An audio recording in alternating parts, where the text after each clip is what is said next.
Hi, I'm Rabbi Michael Barkley, and as many of you know, I was recently on the Candace Owens show. I was invited to be on the show, and I was going with the intention to help you, Candace, understand why so much of what you have said has been interpreted as anti-Semitic by so many Jews.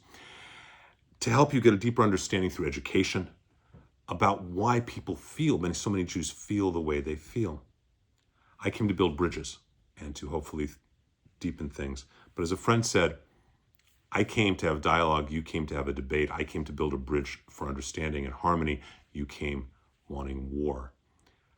That's a choice, and there have been ramifications as a result of that. Comments, lots of clicks for you. But this has also developed into some other things. The very next day on your show, you started your show by calling me a Jewish supremacist, and nothing could be further from the truth. And if you or your staff had done any research at all, and I have a pretty significant body of work you could look at, you would know how really ludicrous that kind of statement is. I have made a point for years, I believe it is my responsibility as a rabbi, to call out Jews when they act unethically. And I, again, have the receipts to prove it, whether it's Schumer, Nagler, Schiff, Debbie Wasserman Schultz, Randy Weingarten, Jonathan Greenblatt of the ADL. Over and over, I have called out Jews who've acted unethically. That is not the action of anyone who would be a supremacist of Judaism. Moreover, while I believe that Judaism is the best religion for me, I do not in any way, shape, or form believe it is the best religion for everyone. My friend Rob, the best religion for him is Christianity, and I respect that. That's what God has chosen for him. And I stood with Pastor Rob McCoy, Pastor Jack Hibbs. I've stood with the churches when they've been attacked. I know you're entering into Catholicism, that you shared with me that you are in the final stages of your conversion to Catholicism.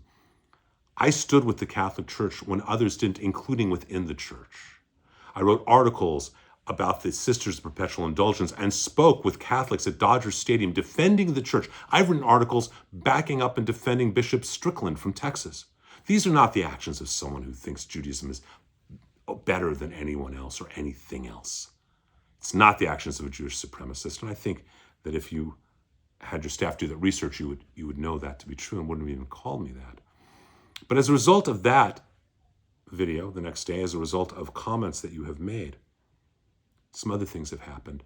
We are not responsible for our spheres of influence directly. We are not responsible for what our audience does or says, or what my congregation does or says, but we are responsible for our reaction.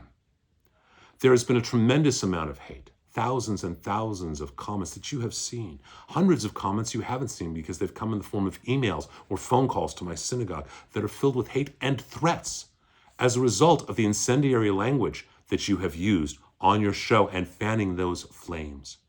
Things like, F you, you piece of Zionist blank.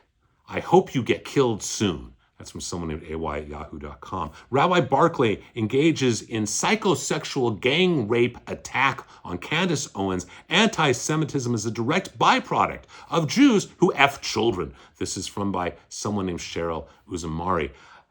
F you, you effing blank, blank, blank. Mother blanker, I will effing destroy you and your effing people, from someone named Shvaza.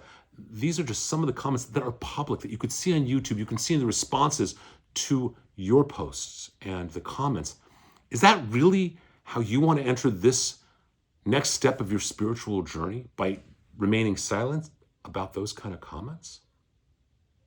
And your silence is deafening. I call out someone in my community or that I have any influence over and say that's not an okay reaction. If anyone's called you a black supremacist, if anyone's said a pejorative against you, I would call that out. Is this kind of language what you really want to tacitly approve of by being so quiet, by not telling your audience how you feel about respecting others?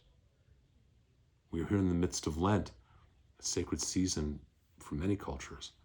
And is this really how you want to begin your spiritual journey into your new faith tradition? I've repeatedly invited you to come see the October 7th screening that I would set up for you of the GoPro footage from Hamas. I have sent invitation after invitation to your producer and your manager Just give me a date, time, a couple dates and times and locations to choose from, and we will get it shown for you. As you know, it has to be a private screening, can't be public because of privacy issues with the victims and their families. I'm still waiting and hope that when you see that, you may have a different take on many things. But I really hope that you hear the responsibility that every leader has to react to their audience and their reaction. I wish you a happy Lent, a beautiful Easter, and only goodness and the blessings of the season upon you and your family. Shalom.